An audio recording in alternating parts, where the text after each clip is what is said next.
Hi, this is Shane Starr, and yesterday I made a video about impossible correlations. That was with Enneagram and MBTI.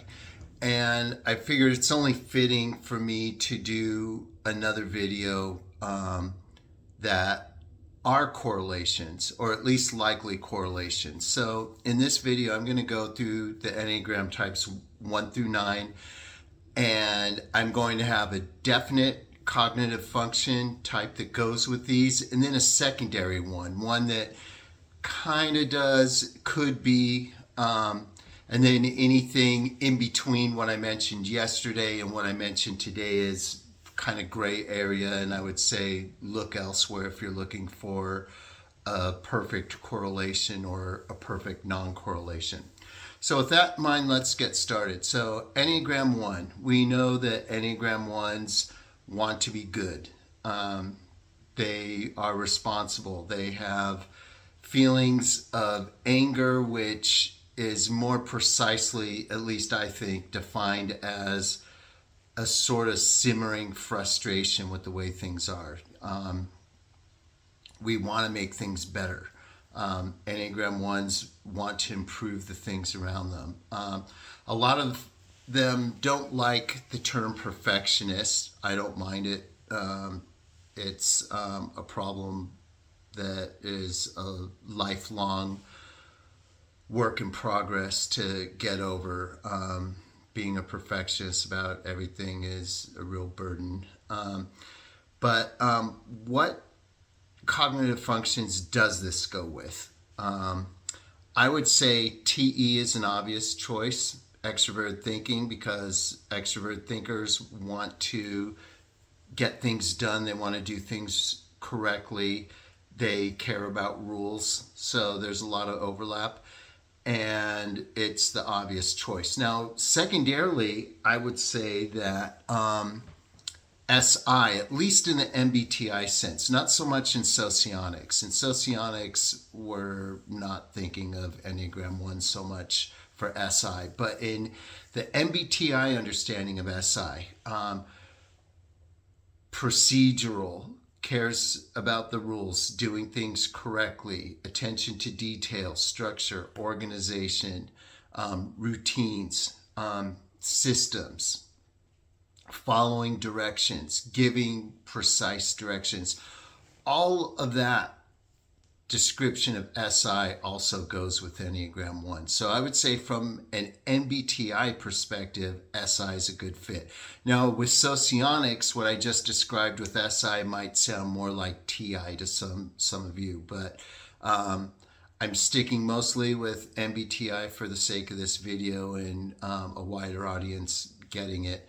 And I think the obvious answer for Enneagram 1 is TE, and the not so obvious but fitting answer I think would also be SI.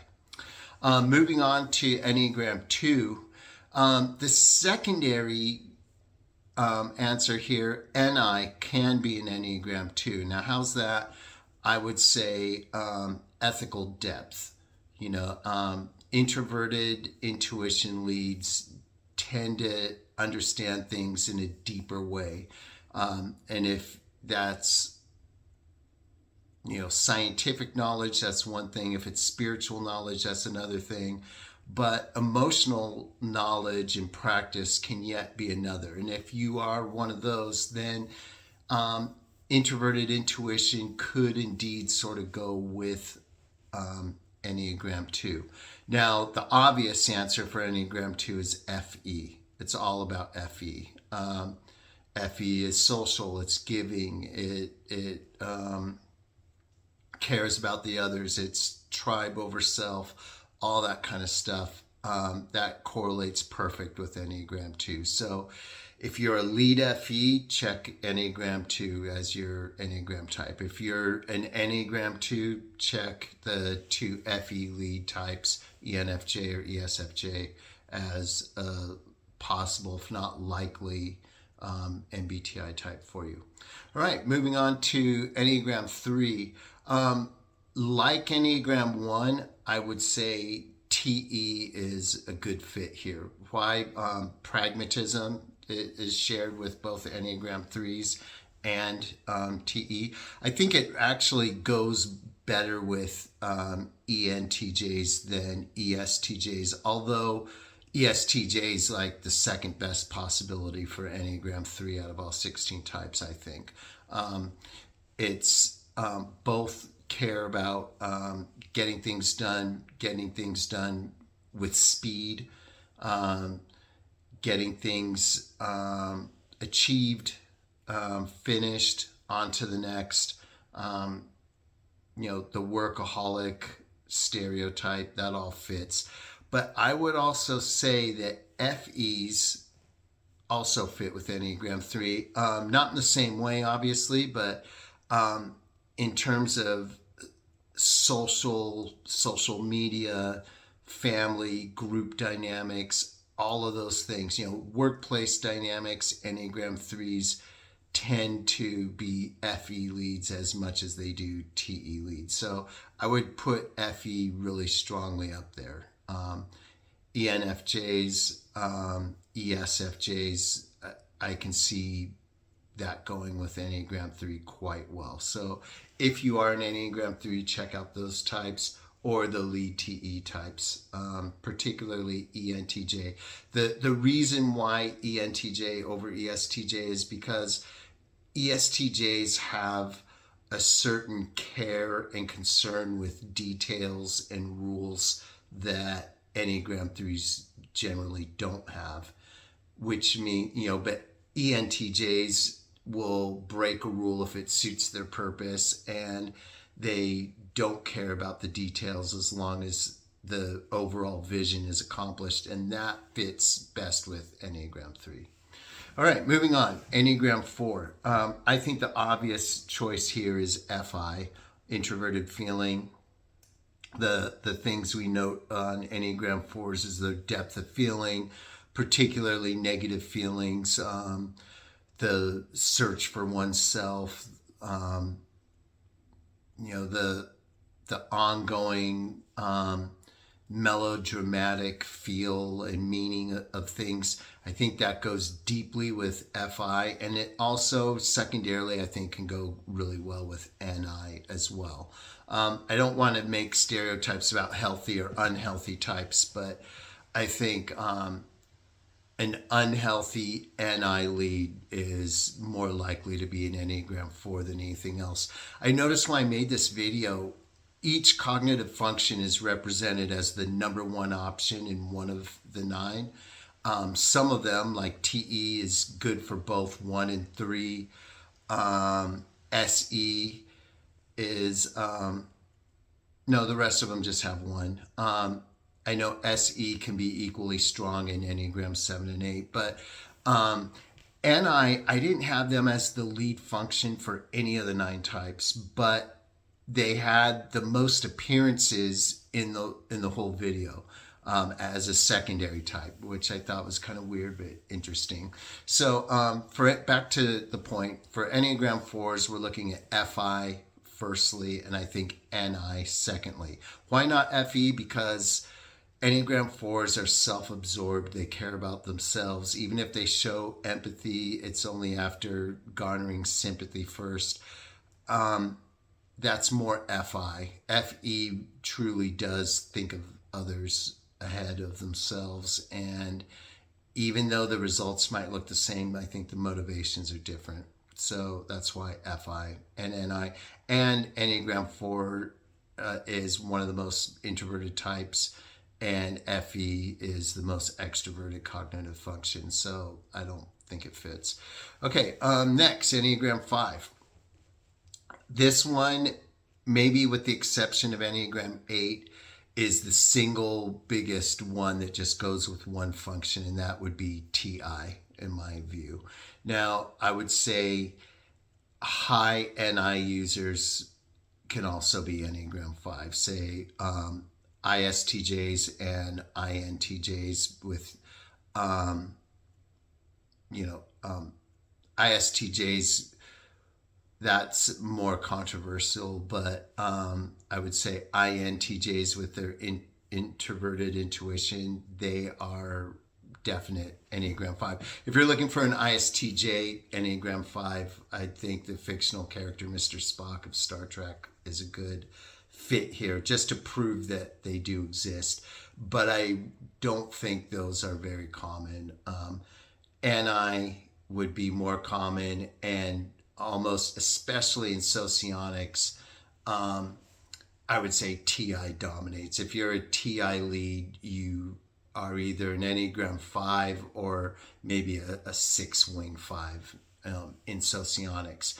Now, why NI? What does NI have to do with Enneagram 5's thirst and quest for knowledge? Remember, NI is very a wide spectrum of understandings. You can have ethical understanding, natural scientific understanding, but in the case of NI with Enneagram 5, this would be probably spiritual understanding, theology, scholastic work, that kind of stuff, humanities even. So I think TI is the obvious, NI would be the alternative for Enneagram 5. Next, Enneagram 6. Enneagram 6 has the widest net for catching different functions, but I had to pick two, and I think from an MBTI standpoint, this is where it really differs from Socionics. For Socionics, Enneagram 6 would be TI. TI is either 5 or 6 for sure. For MBTI, remember what I said about Enneagram 1 and SI. I think this equally applies to 6. I mean, ISTJ Enneagram 6s are very common. That's probably the most common type for an ISTJ, or even in a lot of cases, ISFJs. I know a couple ISFJ 6s actually. And so I think SI is the clear-cut choice if we're talking MBTI. Again, that would be TI if we're talking Socionics. And then I would have TI also as the secondary type, even for MBTI, because it's analytical. Both the Enneagram 6 and TI leads and high TI users are thinking types. They tend to analyze a lot, and I think that's at the heart of my correlation there. Moving on to Enneagram 7, I think this one's obviously extrovert intuition, NE. Both like variety, both like fun, both like thrills, both are sort of emotionally roller coaster types. And this is anecdotal, but they both like traveling. They both like switching jobs a lot. I don't know any 7 or any NE lead who's been at the same job their whole lives. And then as a secondary type, I would say SE for sure, because SE and NE are pretty close. SE types like variety, they like thrills. They're just more of a physical nature, whereas the NE's more of an ideational nature. But both are really fitting for Enneagram 7. If you have ADHD, you don't need to have ADHD to be a 7, but it helps confirm your typing. Just like OCD kind of can go with 1 or 6 sometimes. ADHD goes with 7. And NE and SE leads both. I know a bunch of them who were either diagnosed or think they're, in that sphere of existence where they have, attention issues, and it's hard for them to stay in one place for a long time, stuff like that. Okay, moving on. Enneagram 8s. This one, like the 5, this is my second most type that goes with one function, and that is SE for sure. When we think of 8s, we think of authority, force, power, control. That's all SE, especially from a socionic standpoint. Now, if we're talking socionics, it's exclusive to SE. You virtually can't be any other lead function type and being 8. If you're talking Socionics, that's how it is. I strongly, it'd be very difficult to pull me off of that thought. However, we all know in MBTI, TE seems to go with it. Now, does TE go with Enneagram 8 and Socionics? No, it does not, because that authoritative control type doesn't exist in Socionics for TE the same way it does in MBTI. This goes back to a greater point I've been trying to make for 2 years in different little ways, that these systems are not the same. You know, an ESTJ in Socionics is a lot more chill than an ESTJ is in MBTI. Could you be one in both systems? I'm sure, yes, there's enough overlap where you could be, but I don't even think it's likely. That's you know, it's like a Venn diagram with a little blue over here, yellow over here, a little sliver of green. Some people are in the green, but for the most part, those two types don't go. Now, why am I talking about that in an Enneagram correlation video? Because when we think of Enneagram 8, we're thinking TE and MBTI, but we're thinking SE and Socionics. So which one you are, if you're an ENTJ or ESTJ 8, you're probably an SLE, which is ESTP and Socionics.